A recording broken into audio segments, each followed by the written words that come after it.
Afrika, Teva.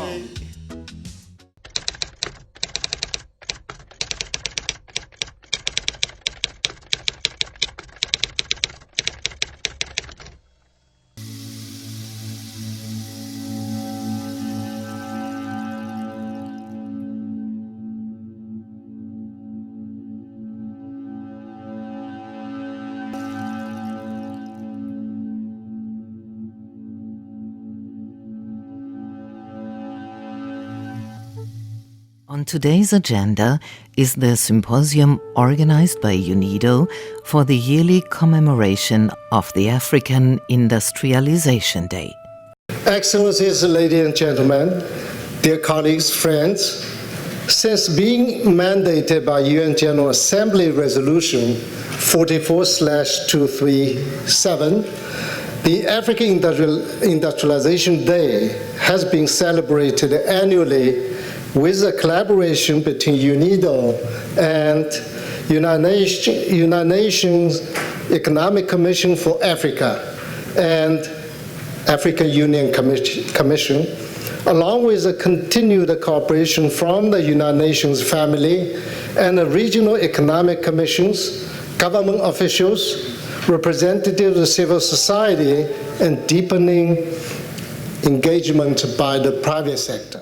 One may think this is just another conference day like many others at the VIC in Vienna. Today, one thing is different. The conference's attendees and even the panelists are unusually young and predominantly female. No wonder this year's theme of the symposium is SMEs for poverty eradication and job creation for women and youth.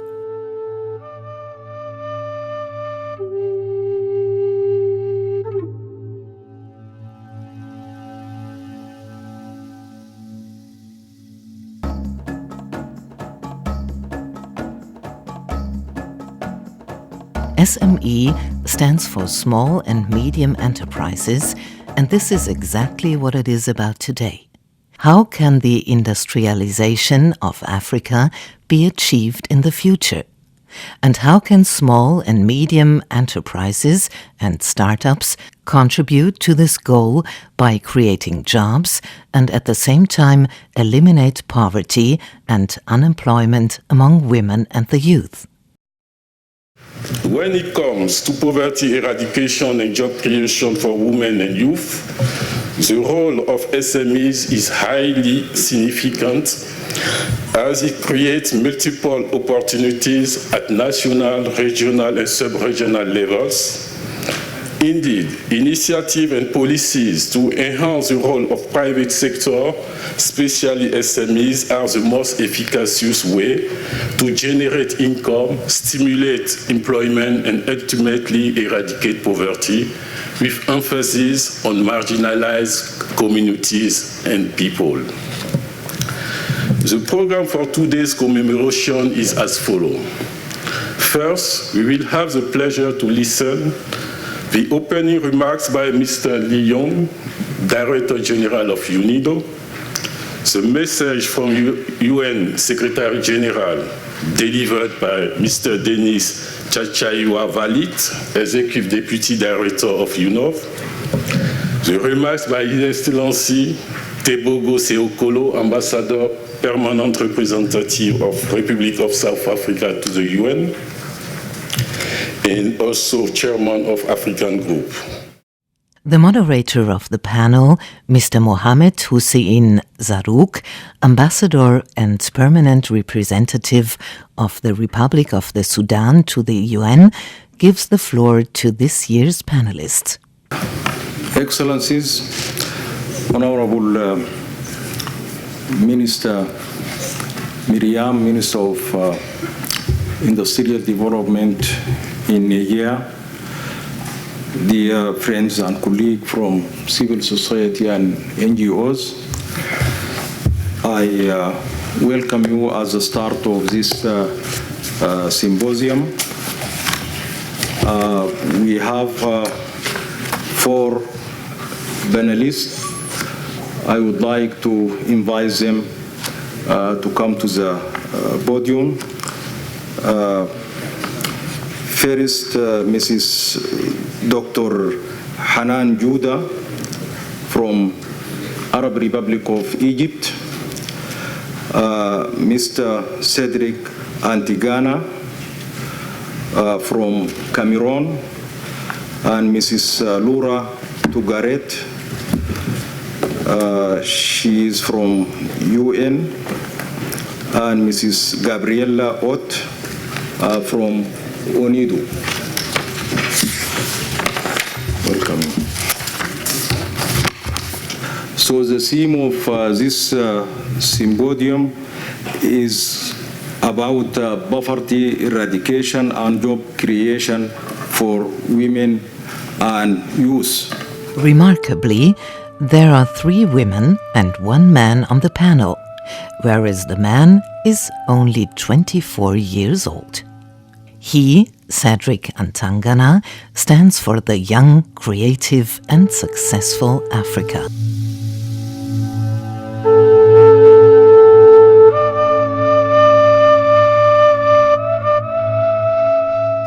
So I'm the CEO of Infinity Space, which is a tech startup born in Cameroon. And now we have moved to Kenya, and we have office in France also, in Marseille. I built this tech startup with seven guys from Cameroon, from Kenya, from France, and from China. So we have a kind of international team. Infinity Space is like an Amazon for Africa, which tries to help SMEs to grow their business online and to enable the unbanked people to make group purchasing online and pay with their mobile without a credit card. So we decided to build an online marketplace to enable African sellers to conquer the European market, to conquer the American market, to conquer the Asian market.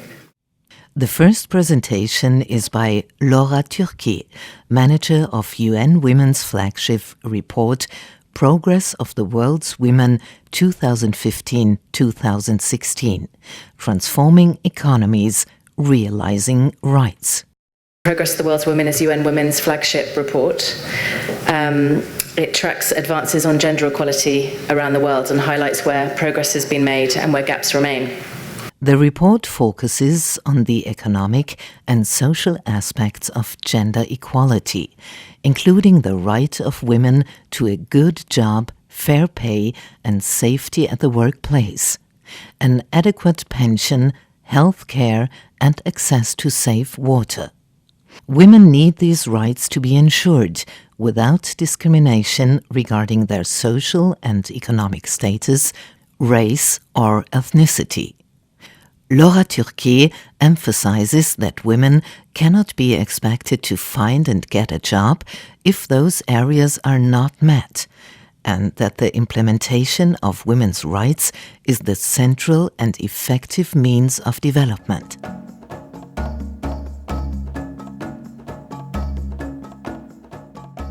My name is Gabrielle Ott, and as a project manager at UNIDO, I have been working in African countries, as the ambassador was saying, and I've been requested to contribute to this year's deliberations with some insights to UNIDO practical work.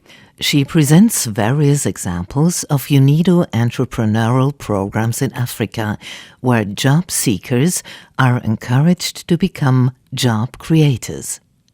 Various successful and currently ongoing programs, for example in Angola, Namibia and Ivory Coast, foster entrepreneurial skills and offer practical experience and help to embed entrepreneurship into the curriculum. The goal is to actively eradicate poverty through productive and entrepreneurial activities. I'd like to add today also SDG 4, which is quality education. As this year's theme focuses on women and youth, I would like to refer to the 4 leading principles of ISID that clearly give a call for action to explicitly integrate women and youth in industrial development. As the last female panelist, Mrs. Hanan Gouda, Dean of the Arab Institute for Leadership Development in Egypt, gives her speech. She explains in French that human capital investment, and specifically the investment in education, is the central element of this discussion. However, training and practical experience is also of great importance. As an example, she presents the idea of setting up schools within factories, which can successfully provide on-the-ground training. Without that, the collaboration and cooperation between the private sector, the government, and civil society are an essential step in the right direction.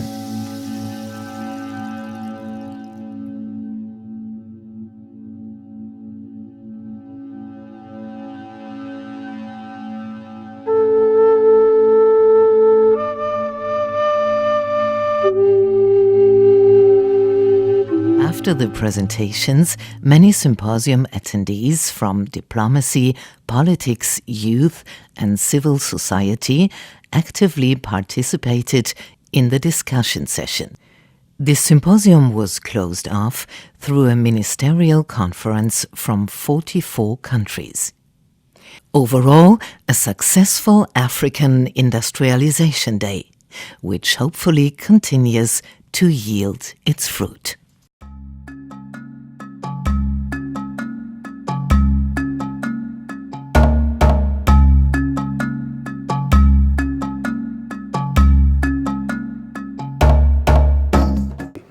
I do agree with Ambassador of Nigeria and also with Ambassador of South Africa that we have some challenges we have to have some challenges concerning the industrialization. As many speakers, they mentioned that we have the problem of technology transfer. We have a problem of brain drain, as you yourself, I think you said that. And this is very big problems. We have very good people who are very smart and very intelligent with good education. They stay in Europe or in America or in Canada or whatever. They don't go back to Africa. This is a very big challenge. And also technology transfer. Without technology transfer is very difficult for Africa to be industrialized. Like a small example of tomato, as they asked, you cannot. For example, in Sudan, we have we are producing the farmers, the poor farmers producing tomato for very big quantities in particular season, and the other season we don't have it. When we produce those tomatoes, no, it is not processed. And then the price of tomato is becoming very cheap, and even the farmers, they lose. The next year, they don't go for any kind of farmer. This is just challenge, very small example of challenge facing Africa for industrialization.